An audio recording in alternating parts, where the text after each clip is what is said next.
আপনারা যারা কৃষিকাজ, মৎস্য চাষ কিংবা পশুপালন করেন অথবা এসব বিষয়ে নতুন কোনো তথ্য জানতে চান, শুরু করছি তাদের জন্য কৃষি উন্নয়ন ভিত্তিক প্রামাণ্য অনুষ্ঠান মাটি ও মানুষ। সেই দর্শক, আমাদের আজকের অনুষ্ঠানের মূল বিষয় হচ্ছে এসএসবি প্রকল্পের কার্যক্রম। এতে আজ থাকবে সাতক্ষীরা কালীগঞ্জ অঞ্চলে অসময়ে তরমুজ চাষ এবং একটি সিএফসি কেন্দ্রের কার্যক্রম। দেখুন এই বিষয়ে আমাদের আজকের বিশেষ প্রতিবেদন। সাতক্ষীরা কালীগঞ্জ মহাসড়কের পাশেই চোখে পড়বে ভারসিমলা গ্রামে গড়ে ওঠা ছোট্ট একটি স্থাপনা। ইংরেজিতে বেশ বড় হরফে লেখা রয়েছে কমন ফ্যাসিলিটি সেন্টার বা সিএফসি। সামনে দুচালা টিন শেড, শেডের ভিতরে একদল কৃষক ভাই ঢেঁড়স, বেগুন, করলা ইত্যাদি সবজি গ্রেডিং করছে। পাশে অফসিজন তরমুজের গায়ে গ্যাপ প্রযুক্তির ট্যাগ লাগানো হচ্ছে। এদিকে সিএফসি সেন্টারের আশপাশে গ্রাম তথা সুলতানপুর, ভারসিমলা গ্রাম থেকে সবজি আসছে সিএফসি সেন্টারে। এটাই ভারসিমলা সিএফসি সেন্টারে সাম্প্রতিক সময়ের দৈনন্দিন চিত্র। ভোর না হতেই শুরু হয় এই কর্মযজ্ঞ। সবকিছু মিলিয়ে মনে হবে এটি একটি মিনি সবজি বাজার। হ্যাঁ, সবজি বাজার তো বটেই, তবে একটি ভিন্নধর্মী সবজি বাজার। তাহলে প্রশ্ন আসতে পারে, সেই ভিন্নতা কি? দর্শক মণ্ডলী, এই সবজি বাজারে সেই ভিন্নতর বৈশিষ্ট্য তুলে ধরবার জন্যই আমাদের আজকের প্রতিবেদন। বাংলাদেশ সরকার ও আন্তর্জাতিক কৃষি উন্নয়ন তহবিল ইফাদের যৌথ আর্থিক সহযোগিতায় কৃষি মন্ত্রণালয়ের উদ্যোগে কৃষি সম্প্রসারণ অধিদপ্তর, কৃষি বিপণন অধিদপ্তর, কৃষি গবেষণা ইনস্টিটিউট এবং কৃষি উন্নয়ন কর্পোরেশনের মাধ্যমে উপকূলীয় অঞ্চল, চরাঞ্চল ও বরেন্দ্র অঞ্চলে 20টি জেলায় 90টি উপজেলায় এসএসসিপি প্রকল্পটি বাস্তবায়িত হচ্ছে। প্রকল্প বাস্তবায়নে কারিগরি সহযোগিতা প্রদান করছে এফএও বা জাতিসংঘের খাদ্য ও কৃষি সংস্থা। জলবায়ু পরিবর্তনের পরিবর্তিত পরিস্থিতিতে যে সমস্ত বাংলাদেশের উপকূলীয় অঞ্চলগুলো ক্ষুদ্র এবং প্রান্তিক চাষিরা বেশি ক্ষতিগ্রস্ত, এই সমস্ত ভালনারেবল কৃষক গ্রুপদের নিয়ে এই প্রকল্পটি কাজ করছে। মূলত ক্ষুদ্র এবং প্রান্তিক চাষিদের কীভাবে উচ্চ মূল্যের ফসল আবাদের মাধ্যমে তাদের অর্থনৈতিকভাবে স্বাবলম্বী করা যায়, সেটি মূলত এই প্রকল্পের মূল উদ্দেশ্য। এই প্রকল্পের কৃষকদের উৎপাদিত পণ্য কীভাবে ন্যায্য মূল্য পেতে পারে, এই ন্যায্য মূল্য প্রাপ্তির ক্ষেত্রে আমাদের প্রকল্পের ডি পার্টের একটা চমৎকার ইনোভেশন হলো কমন ফ্যাসিলিটি সেন্টার। এই কমন ফ্যাসিলিটি সেন্টার আমরা এক একটি অঞ্চলের এক একটি কৃষক গ্রুপের মাধ্যমে বাস্তবায়িত করেছি। এটা দুইটা মডালিটিতে বাস্তবায়িত হয়েছে। একটা হলো যে ইন্ডিভিজুয়াল মডালিটি, একটা হলো গ্রুপ মডালিটি। গ্রুপ মডালিটির জায়গাগুলোতে আমরা কৃষকরা সমন্বিতভাবে এটার সুযোগ সুবিধা পাচ্ছে। সিএফসিটাকে আমরা একটা কৃষকের ক্লাব হিসাবে আসলে বা কৃষক অধিকার বাস্তবায়ন একটা প্ল্যাটফর্ম হিসাবে আমরা দাঁড় করিয়েছি। সেটি হলো যে কৃষকদের এখানে আমরা কৃষি যান্ত্রিকীকরণের জন্য যেটা সাপোর্ট, সেই সাপোর্টটাও নিশ্চিত করছি। অর্থাৎ কস্ট শেয়ারিং বেসিসে আমরা এখানে 2 লক্ষ টাকার সহযোগিতা দিয়েছি। কৃষকও সমপরিমাণ টাকা দিয়ে সেখানে আমরা কৃষকের নিড বেসড যেখানে যে ধরনের মেকানাইজেশন প্রয়োজন হয়, পাওয়ার টিলার থেকে শুরু করে ট্রান্সপোর্টের জন্য ট্রলি কাম পাওয়ার টিলার, বিভিন্ন ধরনের মেশিনারি আমরা সাপ্লাই দিয়েছি। সেই জায়গাতে তারা এটা তাদের কৃষি উৎপাদনের সঙ্গে সংশ্লিষ্ট সমস্ত অ্যাক্টিভিটিজে এটা উপভোগ করছে। কীভাবে সিএফসি পরিচালিত হবে, কৃষকের কল্যাণে কাজ করবে, এই বিষয়গুলোর পরিপূর্ণ একটা গাইডলাইন আমরা সরবরাহ করেছি এবং এই গাইডলাইন অনুযায়ী এটা বাস্তবায়িত হচ্ছে। এবং এটা যদি এভাবে চলতে থাকে তাহলে আগামী দিনে আমাদের কৃষকরা কালেকটিভ ওয়েতে বার্গেনিং, তাদের ক্যাপাসিটি যেভাবে ডেভেলপ হচ্ছে, তাতে তাদের ন্যায্য মূল্য প্রাপ্তির ক্ষেত্রে সিএফসিটা বেশ গুরুত্বপূর্ণ ভূমিকা পালন করতে পারবে। ডক্টর হাবিবুর রহমানের কথা এটা স্পষ্ট যে প্রান্তিক কৃষক ভাইদের উৎপাদিত পণ্য বাজারজাতকরণে মধ্যস্বত্বভোগী নির্ভরতা কমিয়ে পণ্যের ন্যায্য মূল্য প্রাপ্তির নিশ্চয়তা বিধানে সিএফসি হলো একটি প্রাতিষ্ঠানিক কাঠামো। অর্থাৎ সিএফসি কেন্দ্রের মূল উদ্দেশ্য হচ্ছে হাই ভ্যালু ক্রপ হারভেস্টের পর সিএফসি কেন্দ্রে একত্রীকরণ, বাজারজাতে পূর্বে সিএফসিতে এনে পণ্যের ভ্যালুয়েটকরণে পানিতে পরিষ্কারকরণ এবং আকর্ষণীয়ভাবে প্যাকেজিং করা, মার্কেট লিঙ্কেজ ও বিক্রয় মূল্য সমঝোতাকরণ, কৃষক দলের নিজেদের মধ্যে টেকনিক্যাল ও মার্কেটিং বিষয়ে নিয়মিত আলোচনা করা এবং প্রকল্প কর্তৃক সরবরাহকৃত কৃষি যন্ত্রপাতি সংরক্ষণ ও ব্যবহার নিশ্চিতকরণ। এসএসসি প্রকল্প এরকম এই অঞ্চলে কালীগঞ্জে প্রায় 18টি সেন্টার প্রতিষ্ঠিত করেছে, যেখানে কৃষকরা তাদের পণ্য নিয়ে আসছেন এবং এখান থেকে পণ্য পাইকাররা ক্রয় করছেন। একটা প্রক্রিয়ার মধ্যে দিয়ে এই কার্যক্রম পরিচালিত হচ্ছে। সেই দর্শক তরুণ দেখি এখন এসএসসি প্রকল্পের কার্যক্রমে সিএফসি কার্যক্রম। এখানে সব কৃষকরা তাদের সবজি ফলমূল নিয়ে আসছেন। আমরা দেখতে সাথে কথা বলি। ভাই, আপনার নাম কি? আমার নাম মোহাম্মদ জাকির হোসেন। একটু আপনার সাথে কথা বলি। জাকির সাহেব, কী নিয়ে আসছেন আজকে? এই যে ডাটা শাক আছে। তো এগুলো বাজারে নেই কেন? বাজারে যখন 5-6 জন কৃষক একসাথে নিয়ে যায় তখন মূল্য কমে যায়। এটা দেখা যাচ্ছে 15 টাকা, তখন 8 টাকা এসে যায়। তো বাজারে যে কত টাকা বেশি পান এখানে? এখানে দেখা যাচ্ছে শশা হয়তো 50 টাকা বিক্রি হচ্ছে, তখন 25 টাকা 20 টাকা। যদি বাজারে আরো বেশি হইতো তখন 15 টাকা। আচ্ছা, এই পর্যন্ত। প্রতিদিন কি ব্যাপারই আসে হ্যাঁ, নাকি? প্রতিদিন। আগে তো অল্প লোক ছিল না? আগে আমরা 25-30 জন শুরু করছি। এখন অনেক লোক হয়ে গেছে। হ্যাঁ, এখন অনেক। দিন দিন আরো লোক- 3-4টা সেন্টারে মালও এখানে আসে আর কি। আচ্ছা, আর কি কি সুবিধা? এটা কিভাবে তৈরি করলেন এই মানে সেন্টারটা আপনারা? এগুলো আমরা ওই যে কৃষকরা মিলে সবাই মিলে করেছি আর কি। এটা আমাদের একটু অফিস থেকে সাপোর্ট দিতেছে। আচ্ছা, সেটা আমরা নিয়মিত মালামালগুলো এখানে বিক্রি করছি। আগে তো কয়েকজনে শুরু করছেন, এখন কি মানুষের মধ্যে জানা যায় হ্যাঁ, হয়েছে? আস্তে আস্তে বাইরে সাধারণ কৃষক নিয়ে আসছে, এলাকার বিভিন্ন বাইরে থেকেও নিয়ে আসে। আচ্ছা, যেহেতু কৃষকের হলো যে একটু মূল্য যেখানে বেশি থাকে, ন্যায্য মূল্য পায়। টাকাটি সাথে সাথে পান? হ্যাঁ।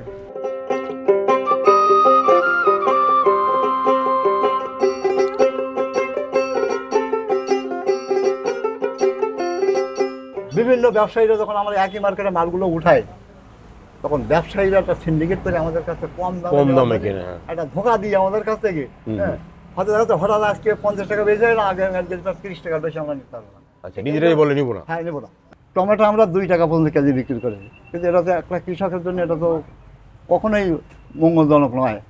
তো ঠিক এমনিভাবে আমরা মার্কি, তো যার ফলে আমরা স্যারদের সঙ্গে আলাপ করে ওনারা এই এসএসসি প্রকল্পের মাধ্যমে এই আমাদের সিএফসি সেন্টার, যেখানে একটা কালেকশন পয়েন্ট, এই এক এক এলাকার কৃষকেরা সম্মিলিতভাবে তাদের সমস্ত কৃষি উৎপাদিত ফসলগুলো এক জায়গায় করে যাতে ন্যায্য মূল্য পায়, এরা যেন দাম নির্ধারণে নিজেদের একটা ভূমিকা রাখতে পারে, এইভাবে এই মালামালগুলো তৈরি করে আমরা বেচার একটা পরিবেশ তৈরি করার জন্য ওনারা আমাদের এই কৃষি সেফটি সেন্টার গঠন তৈরি সহ যন্ত্রপাতি, কৃষকের উৎপাদিত সাজ সরঞ্জাম সব ওনারা আমাদের সাপোর্ট দিয়েছে। সন্ধ্যের পরে আমরা সেফটি সেন্টারে কৃষকেরা সব একত্রিত নিজেরা বসেন? জি, বসে আমাদের পরামর্শ, আমাদের এই ব্যবসা, আমাদের এই প্রতিষ্ঠান কীভাবে চলবে না, এই উদ্দেশ্যে আমাদের আলাপ আলোচনা।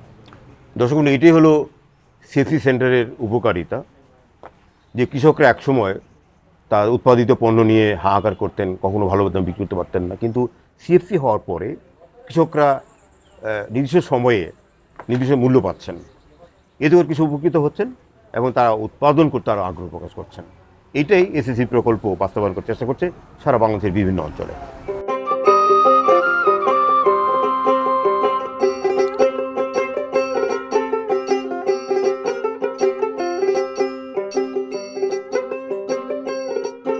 এটি হচ্ছে ভাটশিমলা গ্রামের প্রান্তিক চাষি তাপস সরকারের সবজি ক্ষেত, যেখানে তাপস সরকার এসএসসিপি প্রকল্পের পরামর্শে বরবটির আবাদ করেছেন।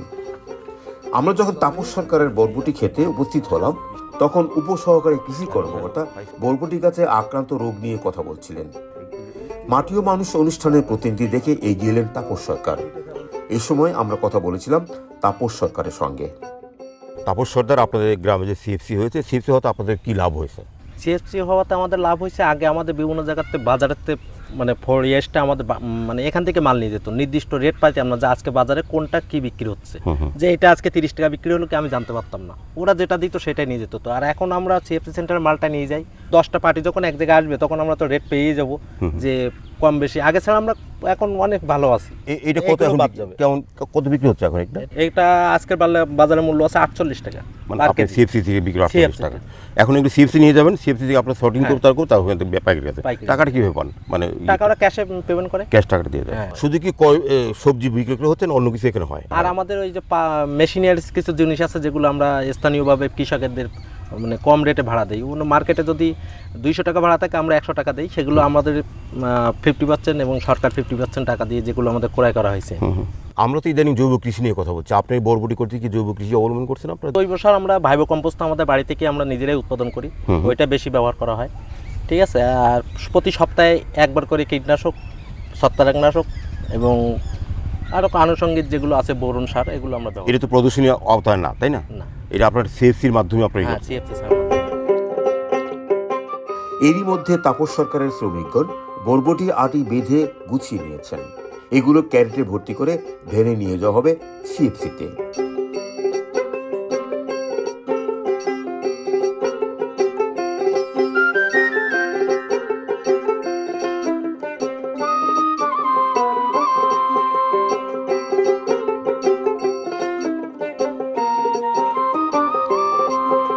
আমরা আবার সিএফসিতে। এবার আমরা জানবো অমৌসুমে উৎপাদিত হলুদ তরমুজের মার্কেটিং এবং তরমুজের কিউআর কোডিং পদ্ধতি নিয়ে তথ্য। এ সময় আমাদের সঙ্গে ছিলেন কালীগঞ্জ উপজেলার কৃষি সম্প্রসারণ কর্মকর্তা কৃষিবিদ মানবিকা শীল। আপনারা এই যে কিউআর কোড সম্বলিত যে মার্কেটিং করছেন, এই ধারণা কোথা থেকে আসতো এবং কিভাবে এই প্রক্রিয়া শুরু করলেন আপনারা কৃষকদের মাঝে? এই যে লোগোটা আমরা এখানে দেখতে পাচ্ছি, এই লোগোটা, এটা হলো বাংলাদেশ উত্তম কৃষি চর্চার একটা লোগো, যেটা গ্যাপ বলি আমরা। গ্যাপ বলি যেটাকে আমরা। কিন্তু গ্যাপে যে অনেকগুলো নিয়ম কানুন, সেই কৃষক কি মানে সেগুলো? এগুলো আমরা শুরু করছি এবং আমাদের কৃষকরা উৎসাহিত এবং কৃষকরা এগুলো পালন করা শুরু করছে ইতিমধ্যে। একটু আগে দেখলাম যে ঢেঁড়সের মধ্যে কৃষকরা হাতে চাচ্ছিলেন, কিন্তু তরমুজের বেলায় দেখলাম যে হাতে গ্লাভস লাগানো, তার একটা সুন্দর ড্রেস পরা। এগুলো কেন? আমরা এখন আসলে সবগুলো সবজিতে বা ফলে আমরা বাংলাদেশে এখন ওই গ্যাপ প্রযুক্তিটা অনুসরণ করা শুরু করি। গ্যাপ প্রযুক্তি মানে তাকে হাতে গ্লাভস পরতে হবে? হ্যাঁ, গ্যাপ প্রযুক্তি বলতে এটার প্রথম শর্ত হলো যে আমরা জৈব সারের ব্যবহার করব, সাথে রাসায়নিক সার এবং কীটনাশকটা পরিমিত মাত্রায় ব্যবহার করব, একটু নিয়ম কানুন মেনে। যেমন আমাদের কীটনাশক ব্যবহার করার কিছু অপেক্ষমান কাল থাকে, যে আমরা কোনো ওষুধটা দেওয়ার পরে সেটা 21 দিন পর ছাড়া সেই সবজিটা বা ফলটা খাওয়ার উপযুক্ত হয় না। কিছু ওষুধ আছে যেগুলো আমরা ব্যবহার করার পরে, তার মানে কৃষকের ট্রেন্ড আপ করেছেন এগুলো খুঁজে আপনারা? আমাদের প্রশিক্ষণ দেওয়া হয় বিশেষ করে আমাদের এই যে গ্যাপের উপর, উত্তম কৃষি চর্চা। এখন কি আমরা কিউআর কোডটা সার্চ করে কি পাবো, কৃষকের নাম পাবো? হ্যাঁ, কৃষকের নাম পাবো। আর দেখি উনি কোন কৃষক করেছে এটা। আমরা একটু এটা স্ক্যান করলে আমরা এইটা পাবো। আমরা মোবাইল ফোনের স্ক্যানার অপশনে যে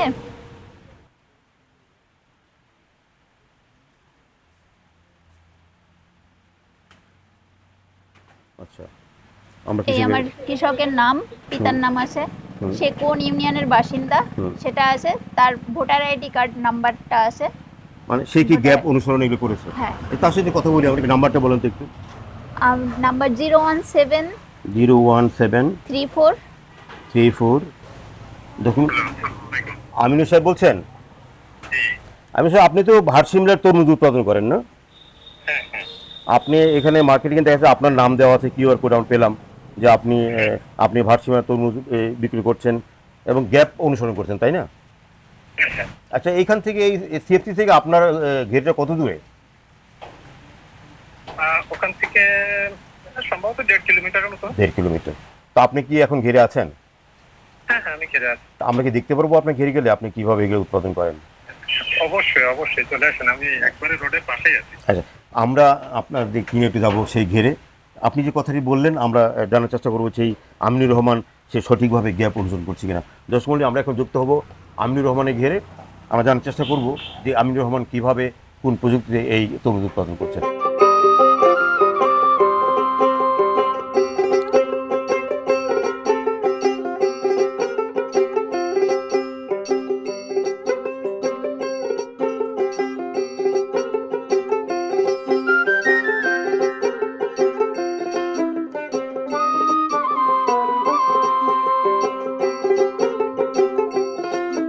এই সেই আমিনুর। একটু আমিনুর সাথে কথা বলি। আমিনুল, আপনার তো কিউ কোডে দেখছি আপনার নাম, আপনার বাড়ি গ্রামে এটা না? আচ্ছা, আপনি যে গ্যাপের একটা লোগো লাগিয়েছেন, তো আমরা কিভাবে বিশ্বাস করবো যে গ্যাপের লোগো? এটা বলেন তো কিভাবে গ্যাপের কাজ? এটা আসলে আমি এসএসসিপি এবং গ্যাপ এই দুইটা থেকে আমি প্রশিক্ষণ পাইছিলাম যে কিভাবে নিরাপদ খাদ্য উৎপাদন করা যায়। প্রশিক্ষণ পাওয়ার পরে আমি এখন এই জিনিসটা করে উৎপাদন করে একবারে নিরাপদভাবে। আপনারা কি মনিটরিং করেন মাঠে এসে যে গ্যাপ অনুসরণ করলো কিনা? হ্যাঁ, এটা তো প্রতি সপ্তাহে, কেন সপ্তাহে 2 দিন করে এসে দেখে যায় যে আমি কিভাবে এটা মানে পরিচর্যা করতেছি, কোন রকম কীটনাশক। এখন কিউআর কোডে আমরা যদি আপনাকে স্ক্যানিং করি, বোঝা যাবে যে আমিনুল এখানে এক নিরাপদ তরমুজ উৎপাদন করছে, এই তো? এবং সেটা হলো ভারসিমার তরমুজ। কেমন মানুষের আগ্রহ করে মানে এই লোগো লাগানোর? না, অবশ্যই আগ্রহ তো অনেক বেশি, কারণ যেহেতু আমাদের ভারসিমলা তরমুজ একটা কি বলা যায়, একটা ব্র্যান্ড হয়ে গেছে। ভারসিমলা তরমুজ আগে তো এটা হতো না। কখন কিভাবে শুরু করলেন আপনি এগুলো? স্টিকারটা আমার শুরু হয়েছে এখান থেকে 2 বছর আগে। এর আগে আমি তরমুজ উৎপাদন করছি, কিন্তু নিরাপদ বলা মানে সে সময় বলতাম না। এখন যেহেতু আমি প্রশিক্ষণও পাইছি এবং কিভাবে নিরাপদ এখন সবাই কি এরকম স্টিকার লাগায় এরকম? না, আপনি কোথাও পাবেন না, আমার মনে হয় না। কালীগঞ্জ জেলার ভিতরে কোথাও আছে, সাতক্ষীরা জেলাও কোথায় আছে। শুধু আপনি কি মূল্য বেশি পান এই স্টিকার লাগানোর পরে? মূল্য বেশি পায় না পাইলেও আপনার ক্রেতার যে আগ্রহটা, আমার জিনিসের যে চাহিদাটা, এটা অবশ্যই অনেক। মাঠ পর্যায়ে থেকে বা ভোক্তাদের পর্যায়ে থেকে আপনাদের কোনো রিপোর্ট পেয়েছেন আপনারা যে এই লোগো থাকাতে তাদের আগ্রহটা কেমন, এরকম কিছু রিপোর্ট পেয়েছেন আপনারা? আমরা যখনই এই গ্যাপ প্রশিক্ষণ সম্পর্কে কৃষকদের বলি বা সচেতন করি যে এটার গুরুত্বটা কি, বাংলাদেশে উত্তম কৃষি চর্চার গুরুত্ব কি, সবাই খুব আগ্রহ দেখায় আচ্ছা। এবং কৃষকরা আগ্রহী খুবই এই বিষয়টা প্র্যাকটিস করার জন্য। শুধু কিভাবে করতে হবে এটা আমাদের উপসহকারীদের মাধ্যমে আমরা ছড়ানোর চেষ্টা করি। কতজন আমাদের কৃষককে আপনি যা প্রশিক্ষণ দিয়েছেন? এখনো পর্যন্ত আমরা 1000-এরও বেশি কৃষককে আমরা এই গ্যাপ প্রশিক্ষণ আরো প্রদান বাড়ানো কি? করেছি। আরো বাড়বে, আরো বাড়বে। প্রতি বছরই আমাদের 25 ব্যাচ করে কৃষকদের প্রশিক্ষণ দেওয়া হয় এবং 3-4টা ব্যাচে এই প্রশিক্ষণটা দেওয়া হয় প্রতি আপনাকে অনেক মৌসুমে ধন্যবাদ। আর কি। এভাবেই দেশের দক্ষিণের জেলাগুলোতে এসএসসিবি প্রকল্পের প্রশিক্ষণপ্রাপ্ত কৃষকরা অসমে তরুণ উৎপাদন করছেন এবং তারা নিরাপদ খাদ্য উৎপাদনের জন্য তার লোগো ব্যবহার করছেন। আমরা আশা করছি এই প্রক্রিয়ারও ত্বরান্বিত হবে।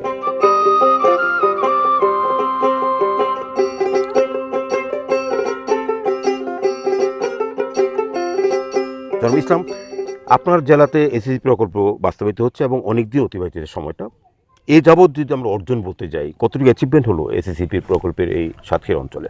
সাতক্ষীরা জেলায় এসএসসিপি প্রকল্পের অর্জন আমি মনে করি যে চমৎকার হয়েছে। আপনি ইতিমধ্যে সাতক্ষীরার অবস্থা দেখেছেন।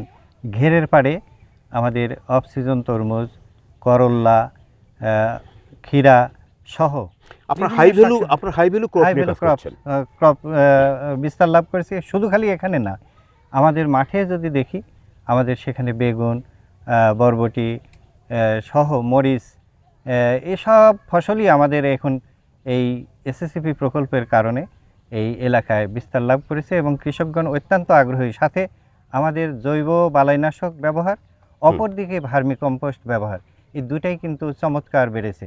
এই মুহূর্তে সারা বাংলাদেশে এবং আপনার এই জেলাতেও এসএসসি প্রকল্প অনেকগুলো কম্পোনেন্ট নিয়ে কাজ করতেছে। তার মধ্যে দুইটা কম্পোনেন্ট সবচেয়ে গুরুত্বপূর্ণ, একটি হলো এই বেসিক স্কুল, আরেকটা হলো সিএফসি। তো এগুলোর অর্জনটা কেমন? এগুলো বাস্তবায়ন করতে গিয়ে আপনারা কী ধরনের অর্জন পেরে নিয়ে যাবেন? আপনি ইতিমধ্যে লক্ষ্য করেছেন, আমরা সিএফসি সেন্টার আপনি একটা পরিদর্শন করেছেন। সেখানে কৃষকগণ এই শাকসবজি এনে সেটাকে শর্টিং এবং গ্রেডিং করে এটা বিভিন্ন জায়গায় প্রেরণ করছেন। গ্যাপ বলতে আমরা নিরাপদ খাদ্যটাকে বলে থাকি। তা আপনারা তো ঘেরের পাশে তরমুজ করছেন, করলা করছেন, এগুলো কি শতভাগ নিরাপদ আপনারা মনে করছেন? ঘেরের পাড়ে যদি ওনারা বিষ ব্যবহার করে তাহলে মাছ মারা যেতে পারে, কিন্তু এখানে যেহেতু একদিকে আমরা উত্তম কৃষি চর্চার প্রশিক্ষণ দিচ্ছি, অপরদিকে ঘের, এই দুইটার সমন্বয়ে তারা একদিকে যেমন ভালো ফসল করছে, নিরাপদ খাদ্য, আর অপরদিকে মাছও কিন্তু তাদের জন্য নিরাপদ। এই যাবৎ আপনাদের কি লার্নিং কি আসলো এই প্রকল্পের কার্যক্রম করতে গিয়ে? কৃষকরা এ যাবৎকালে এইরকম প্রকল্প আসলে পায়নি। এই প্রকল্পের যে ছোঁয়াতে একদিকে তারা হলো যে বিষয়গুলো আমাদের জানানো দরকার, যে এই গ্যাপটাকে আমরা তাদের কাছে পরিচিত করব এবং বিদেশে এটা রপ্তানিটাকে যদি আমরা আরও সম্প্রসারিত করতে পারি, বাংলাদেশের অর্থনীতিতে আমাদের যে এই যে নিরাপদ শাকসবজি এবং মানুষের পুষ্টি সমৃদ্ধ খাবার, এটার জন্য এই এসএসসিপি প্রকল্প সমগ্র বাংলাদেশে একটা বিশাল প্রভাব রাখবে বলে আমি মনে করি। সাইফুল, আপনাকে ধন্যবাদ।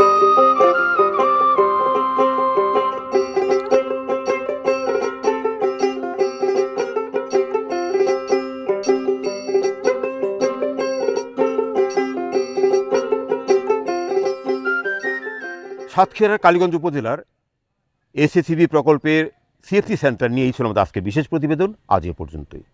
আমাদের আগামী অনুষ্ঠানগুলো দেখবার আমন্ত্রণ জানিয়ে শেষ করছি আমাদের আজকের মাটির মানুষ। সকলকে ধন্যবাদ।